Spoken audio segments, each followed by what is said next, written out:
서울대학교 일본인 연구자에 의한 반지하의 격리생활 탈출기라는 기사가 일본에서 화제입니다. 3월에 한국에서의 상황을 일본에 보고해 주었고, 본인 나라에 귀국한 후 한국과 일본의 신종 바이러스의 대응 차이에 대해 이야기합니다. 지금까지 일본 감염증 대책을 보면 법적 강제력이 아닌 요청하는 부탁에 기반하고 있습니다.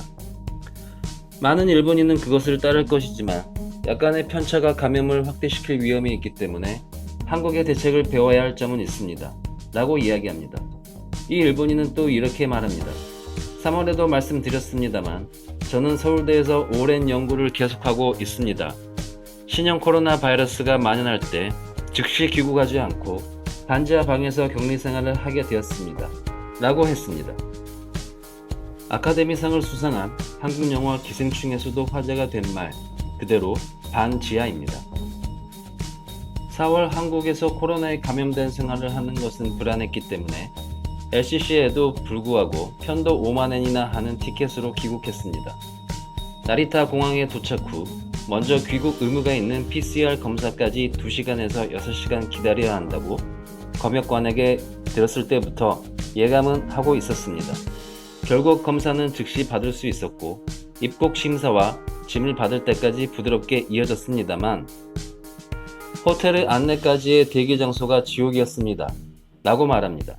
1m 정도의 간격으로 소파가 놓여있는 방이었지만 환기가 나쁘고 검사를 마친 사람들이 점점 갇혀가는 상태였습니다. 검사에서 음성이 나와도 여기에서 감염 위험이 있으므로 서울의 반지하에 있던 편이 나았던 것 같아요. 라고 말합니다. 그 후 검사가 나올 때까지의 대기 장소로 공항 근처의 비즈니스 호텔로 인도했지만 버스 주변은 매우 혼잡했습니다.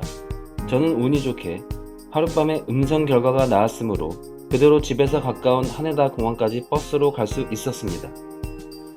거기에서 대중교통을 사용하지 말고 즉 차로 데리러 와달라고 하거나 주변의 호텔에서 2주간의 대기라는 것이 되었습니다만 강제가 아닌 것에 놀랐습니다. 모니터링 되는 것은 아니기 때문에 전철이나 버스로 갈 수 있었습니다. 또한 호텔에서의 숙박은 모두 자기 부담이었습니다. 그런 점에서 한국의 사탐과 채찍에 기초한 정책은 도움이 됩니다.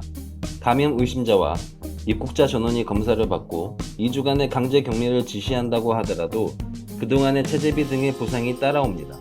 특히 입국자는 스마트폰의 위치 정보를 파악하는 응용 프로그램이 강제로 설치됩니다.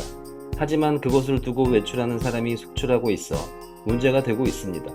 그 결과 GPS 밴드 착용을 강제할 수 있도록 준비 중이며 포상금이 있는 밀고 제도를 충실하게 하여 대상자의 감시를 철저하게 하고 있습니다.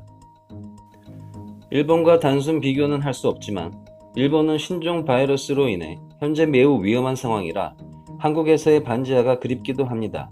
라는 얘기로 마무리를 합니다. 이 내용을 접한 일본 반응입니다. 日本は検査により多数の感染者を見つけ出すのではなく、感染が判明した人をいかに生かすかということに注力してきた。欧米に比べこれだけ死者数を抑えているのだから、そのアプローチは今のところ間違っていないと思います。普段は政府の強権を批判している人が、数字だけ見て平気で韓国を見習えと言っている矛盾。見習いたいのは台湾であり、台湾のコロナ対策、マスク管理、無駄なく早急で的確、すべてが完璧に差し方されたため息が出るほど見事だった。見習うなら台湾である。死者数は状況判断に役立つのは間違いない。コロナは大したことがないとはまでは言えないが、日本の状況は欧米に比べればかなりマシだ。日本は他国を真似る必要がない独自の手法で持ちこたえていってほしいと思います。死者数が少ないことを報道したがらないメディアの方たちに反省してもらいたい。日本は死者数を少なくするために段階を踏んで対策をしてきました。確かに欧米から見れば日本は数を隠蔽しているように見えるのでしょうね。そのおかげで一層奮起して自粛ができました。私は医療関係者です。日本人の死亡者が少ないことは特筆すべきことです。医療機関が崩壊を防ぐためにあらゆる努力をしていることが一番かと思っています。